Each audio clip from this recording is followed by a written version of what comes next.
Buenos días, mis amados hermanos, bienvenidos a su programa Buenos Días con Dios, en ese precioso inicio de semana que el Señor nos está dando. Hoy quiero platicar un poco contigo acerca de las batallas de la iglesia. Cuando vamos al Apocalipsis, vemos en el versículo 1 que dice que el Señor se lo ha dado a sus siervos. Mira qué precioso, ¿verdad? Para que ese mensaje sea recibido, entendido y sea trasladado a la iglesia, ¿verdad?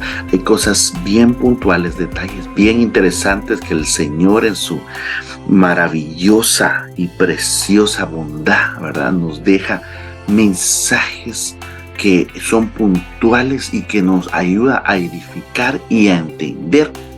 Fíjese que empieza hablando en Apocalipsis 2:1 a las 7 iglesias y empieza por la iglesia de Éfeso, porque siempre es importante el orden, primero lo primero. Entonces hay que analizar en cada una de las iglesias. Fíjese, número 1, ¿quién habla? Número 2, ¿a qué iglesia le está hablando? Cada nombre que tiene la iglesia. Hemos platicado y hemos enseñado que el nombre significa función, es decir, tiene un significado por el cual el Señor no por cualquier casualidad dejó escrito nombres específicos en la Biblia. Por eso cuando vamos al libro de Números, cuando vamos al libro de Levíticos y miramos el montón de nombres, ¿verdad?, de las personas, fulano de tal, hijo de fulano de tal, y así se va un gran listado dando los nombres, porque realmente está dejando funciones, significados que traen riquezas impresionantes hacia nuestra vida.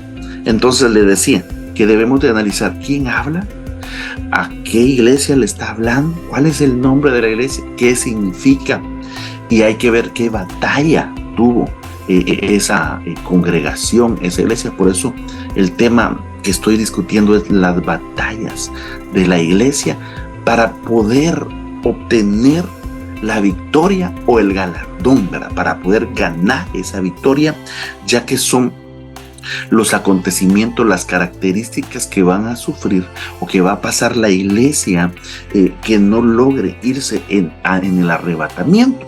Entonces, veamos el primer versículo, y dice en Apocalipsis 2:1, le está hablando, fíjese, a la iglesia de Éfeso, y Éfeso significa deseable, o sea que es una iglesia que es deseable para el Señor, pero también es deseable para el enemigo, ¿verdad? Pero note quién habla. Fíjese, porque el Señor se manifiesta de diferente forma y habla de diferente forma a cada iglesia. Entonces empieza diciendo: escribe el ángel de la iglesia en Éfeso. Mire lo que escribe el ángel: el que tiene las 7 estrellas en su mano derecha. ¿A quién está hablando? Le está hablando el que tiene las 7 estrellas en su mano derecha, el que anda entre los 7 candeleros de oro. Dice esto. Entonces se da cuenta que es el mismo que anda caminando dentro de las 7 iglesias, dentro de los 7 candeleros, ¿verdad? Y empieza detallando, ¿verdad? Y dice: yo conozco todo lo que conoce acerca de la iglesia, ¿verdad? Pero en el verso número 4 dice: pero tengo esto contra ti. Y esa es la batalla que la iglesia de Éfeso tiene que vencer. Mire qué tremendo. Dice: pero tengo esto contra ti, que has dejado tu primer amor. Pues una de las cuestiones que pasó con la iglesia de Éfeso es que todo lo estaba haciendo bien, ¿verdad? Todo lo cumplía a cabalidad, era responsable, era puntual, si usted quiere decirlo así, en cuanto a las cosas del Señor, alababa, adoraba, pero tenía una situación que ya no lo hacía con el primer amor, ¿verdad? Con aquel deleite que hay en el corazón por servirle al Señor, por hacer las cosas al Señor. Es decir, había dejado de poner su mirada en el Señor y ya lo hacía poniendo la mirada en lo terrenal. poniendo la mirada en el hombre, si usted quiere, ¿verdad? Poniendo la mirada en los hermanos, si usted quiere así decirlo, ¿verdad? Podría ser, ¿verdad? Porque si ya no lo estamos poniendo en el Señor, ¿en quién lo estamos poniendo, verdad? No, es que aquí en esta congregación yo voy porque es una congregación numerosa y no tengo nada en contra de la congregación numerosa, solo le quiero decir que uno puede cambiar las propiedades. No, yo voy a ir allá porque allá es más numeroso que acá, ¿verdad? Ya no va por ir a buscar al Señor, sino porque es más numeroso, me doy a entender. Entonces, mire cómo el primer amor, ¿verdad? Ay, no, demasiado me ponen a servir acá, ¿verdad? Ay, no, acá no me toman en cuenta. O sea, muchas cosas. Cuando ya no hay primer amor, lo que se pierde es la disposición de buscar la presencia del Señor. Mira, aquel que está en el primer amor, uno observa a lo largo de los años, ¿verdad? Tal vez ni hay culto los días martes, por ejemplo, y llega el martes porque él quiere llenarse del Señor y cuando ve, pastor, mire, estoy aquí en la iglesia, pero está cerrado. Sí, mi hijo, hoy no hay culto, es martes. Está en el primer amor esa persona, ¿verdad? Desea recibir más, desea buscar más. Ay, no, pastor, yo pensé que había hoy. ¿Cuándo va a ser el próximo culto? Va a ser el miércoles. Mañana vengo. Mire, el primer amor, ¿verdad? El Señor está hablando. Él está hablando, el que tiene las 7 estrellas en su derecha. Mire. Y el que está entre los candeleros, mire qué precioso, ¿verdad? Le habla aquí a iglesia que es deseable, porque cumple todo, es apta para hacer todo lo que se requiere en cuanto a las cosas espirituales, tiene la capacidad de dar la talla del Señor. Tiene que recuperar el primer amor, porque si no recupera el primer amor, entonces va a perder su gana, ¿verdad? Le va a tocar, ¿verdad? Porque tienen prometido el árbol de la vida, y el árbol de la vida es Cristo. Es Cristo en su faceta en la tierra de los vivientes. Es una manifestación de Cristo en el reino vegetal. Se manifiesta como árbol de la vida. Como árbol de la vida, ¿verdad? Por eso en los libros proféticos y poéticos dice: cortado fui de la tierra de los vivientes, porque era el árbol de vida y va a seguir siendo, porque se está recuperando, ¿verdad? Cielos nuevos, tierra nueva, ecosistema nuevo, pero para aquella iglesia que logra recuperar el primer amor, su galardón va a ser el árbol de la vida. Es ese árbol que da 12 frutos al año, uno por mes. Es ese árbol que sus hojas sirven para dar sanidad a las naciones. Mire qué tremendo, ¿verdad? Sí va a existir una forma de enfermedad aún en el milenio, porque va a estar el árbol de la vida y las naciones van a llegar a comer ahí, pero va a ser un tipo de sanidad en el alma, ¿verdad? No van a pasar ningún tipo de ansiedad, no van a pasar ningún tipo de depresión, no van a pasar ningún tipo de enfermedades del alma que ahora se han dado tan comunes, ¿verdad? No van a ser avaros, no van a tener ninguna de las 18 características, porque las hojas del árbol de la vida van a traer sanidad. Veamos entonces la segunda iglesia. Mire, bueno, ya le hablé acerca del vencedor, dice: le daré a comer del árbol de la vida, dice Apocalipsis 2:7, ¿verdad? Entonces veamos la siguiente iglesia, Esmirna. Mire, en Esmirna, en Apocalipsis 2:8, y Esmirna significa mirra, y la mirra es una figura de adoración, es un incienso. La mirra es un olor agradable, es un olor grato, ¿verdad? Si usted se recuerda, y si vamos a buscar en la Biblia, cuando el Señor percibió olor grato fue cuando Noé puso el altar y ofreció el altar al Señor, y dice que ese fue un olor grato para el Señor, porque era una ofrenda, era una adoración, de tal modo que entonces Esmirna, una de las características que tiene es que es una iglesia que adora al Señor, es una iglesia que tiene perfume para el Señor, es una iglesia que se derrama para el Señor. Pero mire quién le habla en Apocalipsis 2:8: escribe el ángel de la iglesia en Esmirna, el primero y el último, el que estuvo muerto y ha vuelto a la vida. dice esto. Mire qué precioso, ¿verdad? Aquí nos habla del el Señor manifestándose en eternidad, un ciclo de eternidad. Yo soy el primero y yo soy el último, ¿verdad? Yo soy tu reinicio. Yo soy aquel que estuve muerto, pero que ahora he venido en vida. Pero te digo a ti, Esmirna, te digo a ti, iglesia, que sabes adorar, te digo a ti, iglesia, que te constituyes en una adoradora, en alguien que me agrada el olor que se desprende de ti. Yo conozco tu batalla. Apocalipsis 2:9 y le dice, yo conozco tu tribulación y tu pobreza. Mire qué tremendo, ¿verdad? Pero tú eres rico. Mire qué tremendo. O sea, esa persona, esa iglesia, esa entidad es alguien que es rica físicamente, pero tiene tribulación en su alma y es pobre. Y también conozco la blasfemia de los que se dicen ser judíos y no lo son, sino que son sinagoga de Satanás. Entonces, esta iglesia tiene tribulación y tiene pobreza porque tiene y usa su boca, usa su ser, usa su vida, ¿verdad? Para hacer olor agradable, pero también le sale blasfemia. Mire qué tremendo, ¿verdad? Blasfemia de los que se dicen ser judíos. Le sale blasfemia porque realmente uno debe aprender con quién se junta y con quién no se junta. Porque hay cosas que se pegan, hay cosas que el enemigo, mire, contamina, quiere contaminar a la iglesia. Y aquí claramente, ¿verdad?, está describiendo a un grupo de los que se dicen ser judíos y no lo son. Porque hoy en día se ha dado ese movimiento de personas que andan diciendo, ¿verdad?, soy judío, amén, shalom, y utilizan el lenguaje hebreo, utilizan las frases hebreas, ¿verdad? Pero también dicen que son descendientes de los judíos y que por eso ellos están hablando y están haciendo prosélitos, es decir, están congregando gente, ¿verdad? Están enviando mensajes, buscando gente dentro de las iglesias para confundirlos, ¿verdad?, con doctrinas. Pero aquí la palabra del Señor claramente dice que son sinagoga de Satanás. Así que tienes que tener cuidado con a quién estás escuchando, cómo lo estás escuchando y si le estás creyendo, porque la doctrina, mira, no te salva, pero sí te puede perder. Así que tienes que tener mucho cuidado de a quién escuchas.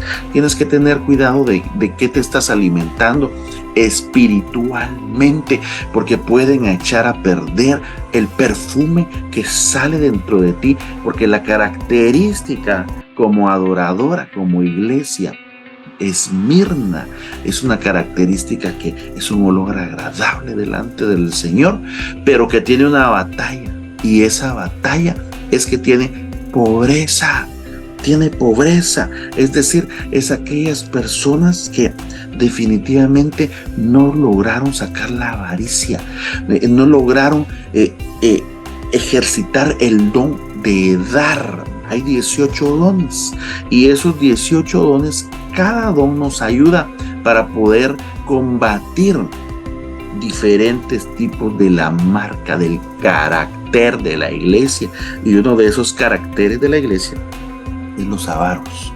El que es avaro llama a pobreza, porque nunca ejercitó el don de dar. Todo el tiempo dijo, yo no voy a dar en esta iglesia porque yo no voy a estar engordando pastores, porque puso la mirada, fíjese, en el pastor, en el hombre, en los hermanos, y no puso la mirada en Cristo, porque realmente cuando uno tiene el don de dar, mira, ahí está el Señor viendo quién da y cómo da. Pero cuando uno se lo da al Señor con todo su corazón, dice, este aprendió a dar, este es rico, ¿verdad?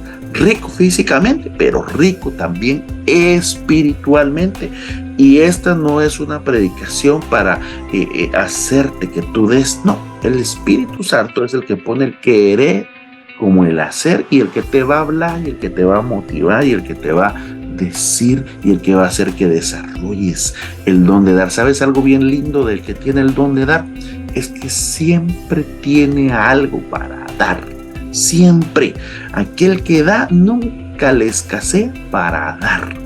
Y hablando de cualquier ámbito, ¿verdad? Sí, aquel que tiene el don de dar, comparte su pan, nunca se le acaba su pan.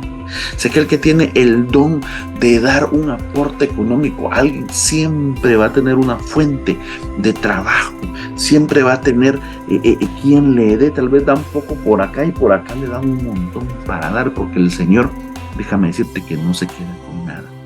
Pero mira qué precioso el galardón que obtiene esta iglesia. El que tiene oídos, oiga lo que el Espíritu dice a las iglesias. El vencedor no sufrirá daño de la muerte segunda. Uy, mire qué precioso, ¿verdad? No va a tener daño en la muerte segunda. ¿Por qué? Porque se constituyó un adorador. ¿Por qué? Porque venció el ser pobre espiritualmente y venció esa tribulación.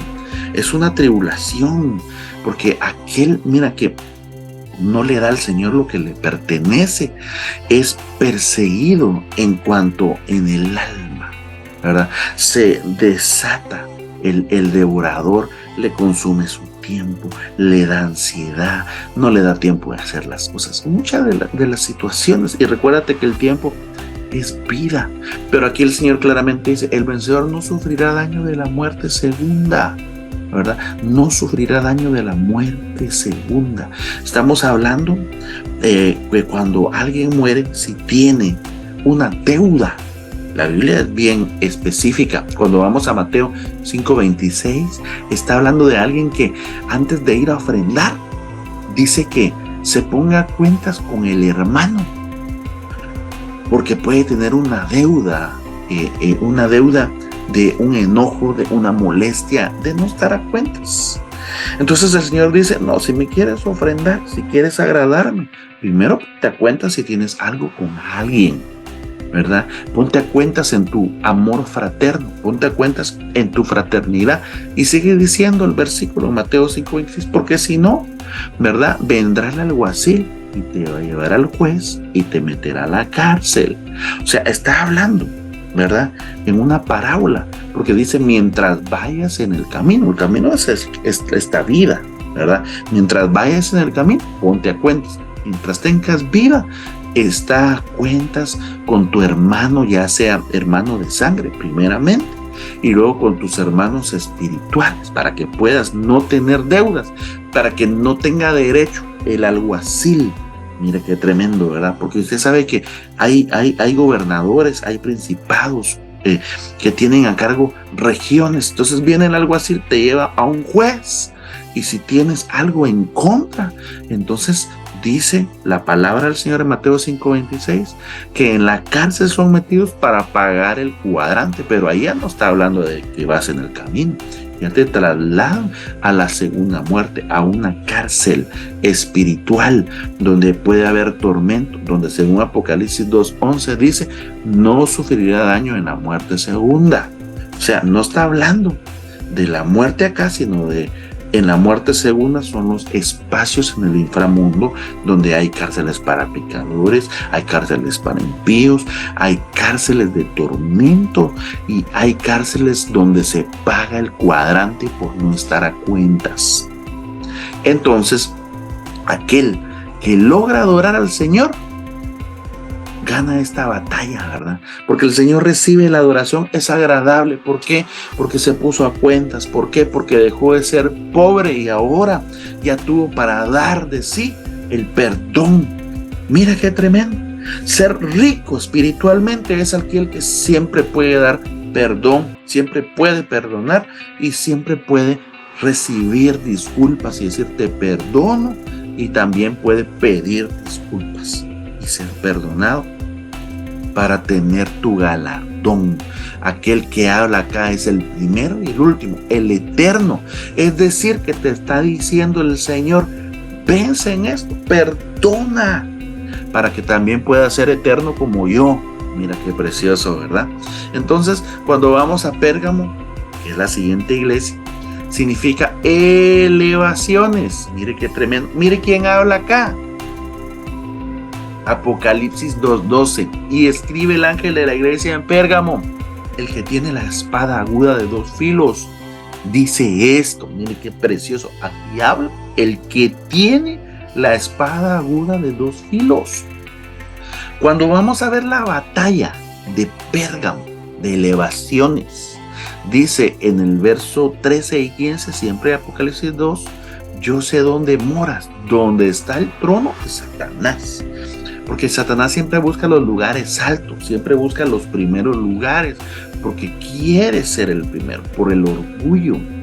Pero aquí sigue diciendo, pero tengo unas pocas cosas contra ti, porque tienes ahí los que mantienen la doctrina de Balaam y mantienen la doctrina de los nicolaitas.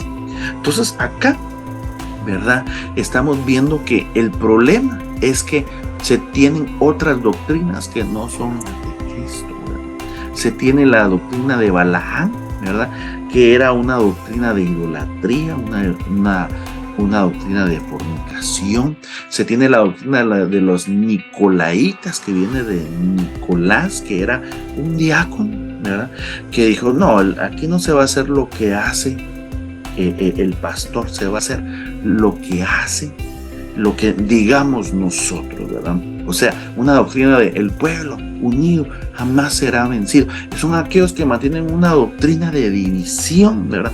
Siembran división, cosechan división y nunca están tranquilos si no andan, mire, hablando, murmurando. No, es que el pastor no debería ser aquí. No, es que el apóstol no debería ser aquí. No, es que el evangelista solo quiere hacer esto, solo quiere hacer lo otro. Y, ¿verdad? Yo pienso que eso está terrible, ¿verdad? Pero la Biblia también nos deja ver de que aquellos que obran de esa manera fueron castigados severamente, ¿verdad? Como el ejemplo de Coré, ¿verdad? Que se rebeló contra Moisés y hicieron división y se los tragó la tierra. Entonces ya no solo yo pienso, sino la Biblia lo enseña. Mira, el galardón para estos que vencen esto, estos que vencen el orgullo, el dejar las posiciones elevadas, el saber que puedo ser anciano, por ejemplo, o diácono, pero también puedo ir a limpiar un baño, también puedo ir a cuidar el parqueo, también al Señor le puedo servir de muchas maneras, ¿verdad? Pero al que vence el galardón en Apocalipsis 2:17 dice, el que tiene oído, oiga lo que el Espíritu dice a las iglesias. El vencedor le daré del maná escondido. Aleluya. Y le daré una piedrecita blanca y grabado en la piedrecita un nombre nuevo, el cual nadie conoce sino aquel que lo recibe. Entonces aquel que logra ser humilde, el Señor mismo le va a dar el maná, ¿verdad? La verdadera doctrina, el maná escondido, es decir, aquella palabra que trae revelaciones, secretos de parte de Dios. Porque usted sabe que al pueblo de Dios le daban se ven en el Éxodo 3 tipos de maná. El maná para un día, el maná para 2 días, pero había un maná que estaba escondido, que lo metieron dentro del arca del pacto. Y ese es un maná que trae revelaciones, trae profundidades, ¿verdad? Pero para aquel que es humilde, ¿verdad? Las puede recibir. Porque aquel que es orgulloso, el Señor de lejos lo mira. No le va a dar maná escondido, ¿verdad? Aquel que es orgulloso es aquel que de repente se pasea en el trono de Satanás. Mire qué tremendo, ¿verdad? Mire qué tremendo lo que le estoy diciendo. Porque realmente uno no debe darle oportunidad a las tinieblas, sino que se disipen. Porque el Señor ya nos pasó de tinieblas a su luz admirable. Aleluya. Siguiente iglesia, Tiatira. Mire, significa sufrimiento en el parto. Qué tremendo. Y notemos, ¿verdad?, que aquí en Apocalipsis 2:18 dice, y escribe el ángel de la iglesia en Tiatira, el Hijo de Dios. ¿Quién habla acá? El Hijo de Dios. Mire qué tremendo, ¿verdad? Por eso, en el anterior, el que habló fue el que tiene la espada aguda de 2 filos, porque es una pelea doctrinal, ¿verdad? Es una aclaración de palabras. Pero acá habla el Hijo de Dios, el que tiene ojos como llamas de fuego y cuyos pies son semejantes al bronce unido. Dice esto, mire, Tiatira es un sufrimiento en el parto. Ahí se manifiesta el Hijo. Mire, batalla. Apocalipsis 2:20. Pero tengo esto contra ti, que toleras a esa mujer Jezabel, que dice ser profetisa y que enseña y seduce a mis siervos a que cometan actos inmorales y coman cosas sacrificadas a los ídolos. Muy parecido a lo de Balaam, ¿verdad? Pero aquel que logra vencer, ¿verdad? Las doctrinas de Jezabel, dice que va a lograr ser como aquel que le está hablando, el Hijo de Dios, el que tiene ojos como llama de fuego, cuyos pies son semejantes al bronce. ¿Qué galardón va a tener? Al vencedor, al que guarda mis obras hasta el fin, le daré autoridad sobre las naciones y le daré el lucero de la mañana. Qué precioso, ¿verdad? Le daré el lucero de la mañana, el arrebatamiento. Esto es para hoy, pero también tiene un significado para dentro de la tribulación, porque todos estos defectos que no se vencen, por eso es que muchas personas van a caer en la tribulación a ser perfeccionados. Pero si hoy vencemos todas estas situaciones, logramos tener estos galardones, por eso la palabra dice el más que vencedor, porque está venciendo en cada uno de estas batallas que estamos platicando el día de hoy. A ese le van a dar autoridad sobre las naciones, a ese le van a dar el lucero de la mañana, es decir, el arrebatamiento. Es una señal, ¿verdad? Porque todo lo primero, la primacía, ¿verdad? Todas las primicias le pertenecen al Señor, y las primicias son las que van a ir en el arrebatamiento, en las primeras horas, en los primeros segundos de la mañana. Sardis, mira, significa remanente. Mire qué precioso, porque aquí quien habla dice, escribe el ángel de la iglesia en Sardis. Estoy leyendo Apocalipsis 3:1. El que tiene los 7 espíritus de Dios y las 7 estrellas. Dicen esto, noten. Yo conozco tus obras, que tienes nombre de que vives, pero estás muerto. Esto es un remanente, ¿verdad? Aquí habla el que tiene los 7 espíritus de Dios y las 7 estrellas. La batalla que tiene la iglesia de Sardis, la iglesia del remanente, la describe en Apocalipsis 3:2. Ponte en vela y afirma las cosas que quedan. O sea que no estaba velando, no estaba esperando la venida del Señor, pero le dan un ultimátum, ¿verdad? Ponte en vela, afirma las cosas que quedan, que estaban a punto de morir. Qué tremendo, porque no he hallado completas tus obras delante de mí. O sea, no había terminado aquello por lo cual se le había enviado, encomendado. Galardón, Apocalipsis 3:5. Pero si vences y completa las obras, si completa, logra terminar la carrera. Esa es cumplir el propósito de Dios por el cual Él te envió a este lugar, a este planeta, en este tiempo, en esta época. Apocalipsis 3:5. Así el vencedor será vestido de vestiduras blancas, y no borraré su nombre del libro de la vida, y reconoceré su nombre delante de mi Padre y delante de sus ángeles. Saber el día del retorno del Señor. Mire qué tremendo, ¿verdad? Reconocer el nombre delante de mi Padre y delante de sus ángeles. Mire qué tremendo, porque aquí claramente, ¿verdad? Por espejo podemos decir que si dice que no va a borrar el nombre al que venza, el que no vence corre el riesgo que le borren su nombre, y eso es tremendo. Siguiente iglesia, la de Filadelfia, significa amor fraternal. Mire quién habla acá. Escribe el ángel de la iglesia en Filadelfia. Habla el santo, el verdadero, el que tiene la llave de la vida. Entonces la iglesia de Filadelfia le habla a aquel que ya está santificado, ¿verdad? Aquel quien es verdad y que tiene una llave, o sea, que da acceso, que abre y nadie cierra, y que cierra y nadie abre. Filadelfia se va a caracterizar por obtener esta visitación de parte de Dios y este nivel, ser santos, ser verdaderos, y también tener la llave, ¿verdad? La batalla es que vengo pronto.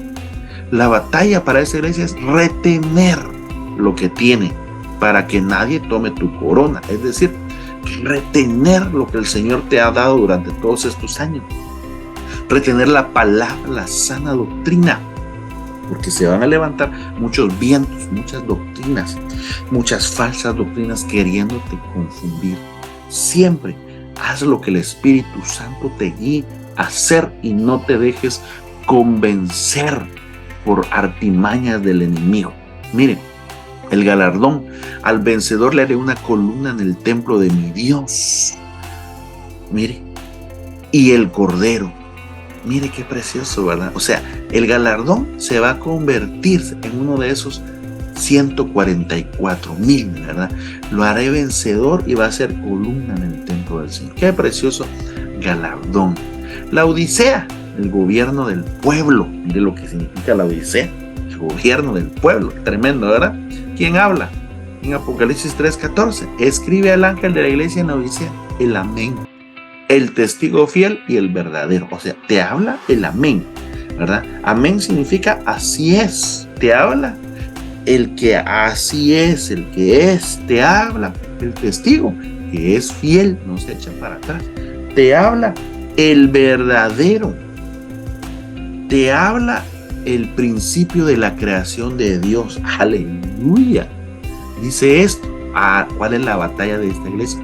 Te aconsejo que de mí compres oro refinado por fuego para que te hagas rico. Mire, o sea, compres oro refinado para que te hagas rico y vestiduras blancas para que te vistas y no se manifieste la vergüenza de tu desnudez, y colirio para ungir tus ojos para que puedas ver. Es decir, de que se necesita el colirio para tener ojos espirituales. Se necesita que el Señor te cambie la manera de ver. Por eso inicié diciendo y hablando con una iglesia también, porque acá también, si tú tienes puestos los ojos en Cristo, si tú logras ver al Señor, vas a poder comprar oro refinado para que te hagas rico, y dos, para que te cambien las vestiduras, ¿verdad? La palabra de Dios constantemente te está cambiando. Es una vestidura que te llega, que te cambia, que te quita las manchas y te pone una vestidura nueva, ¿verdad? Y para que no tengas vergüenza de desnudez, ¿verdad? Porque realmente cuando nos presentemos delante del Señor, el que no tenga vestidura de lino fino va a pasar vergüenza, ¿verdad? Y va a ser regresado. Mire qué tremendo, Apocalipsis 3:21. ¿Qué galardón va a tener? Al vencedor le concederé sentarse conmigo en mi trono, como yo también vencí y me senté con mi Padre en su trono. Aleluya. Por eso el Señor ya nos ve sentados en los lugares celestes. Entonces, el más que vencedor es aquel, ¿verdad?, que como iglesia deseable, como iglesia mirra, ¿verdad?, Esmirna, que fluye una adoración, que como Pérgamo dejó las elevaciones y dejó las doctrinas, fue humilde y no se mezcló con los nicolaitas, sino que avanzó, ¿verdad?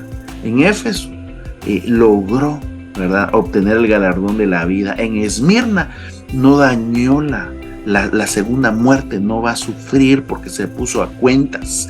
En Pérgamo fue humilde para poder recibir el maná eterno y recibir un nombre nuevo.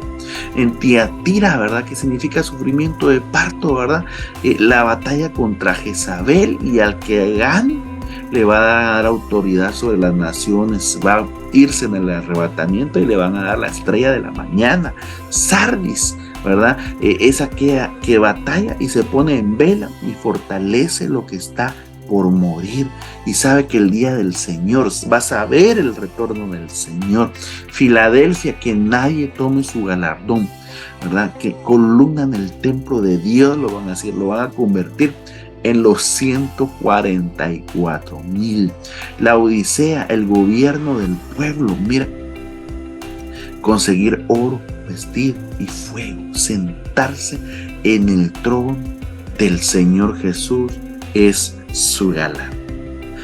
Hagamos una oración esta mañana y pidámosle al Señor que nos ayude. Señor, Padre bendito, yo te suplico que nos ayudes a poder ser más que vencedores, que podamos vencer en cada una de las oportunidades que podemos ver reflejadas, Señor. Señor, nosotros examinamos nuestro corazón y sabemos, Señor, que estamos faltos, pero te pedimos de la ayuda de tu Espíritu Santo para que venga y trabaje con nosotros y nos haga, Señor, aceptos nosotros, nos purifique, nos cambie, nos transforme, nos renueve, Señor, y podamos salir aprobados, Padre bendito, y que podamos salir victoriosos de esa batalla, Señor, y que podamos tomar los galardones que nos has permitido obtener en el nombre poderoso de Jesús. Tú estás viendo este programa y el Espíritu Santo ha estado hablando a tu corazón y desea recibir al Señor en tu corazón. Repite esta oración después de mí. Señor Jesús, sé que soy pecador, me arrepiento de mis pecados. Te pido que seas mi Señor. Límpiame, lávame y seré más blanco que la nieve. Inscribe mi nombre en el libro de la vida. Te confieso como mi Señor y mi Salvador. Gracias, Señor. Si tú hiciste esa oración, déjame decirte que hoy tu espíritu cobró vida y naciste en el reino de los cielos. Naciste espiritualmente hoy. Dios quiere hacer grandes cosas contigo. Dios quiere que seas un más que vencedor y que ganes esas batallas, porque Él ya lo determinó, que seas un vencedor. Que el Señor te bendiga. Será hasta el día de mañana. Bendiciones.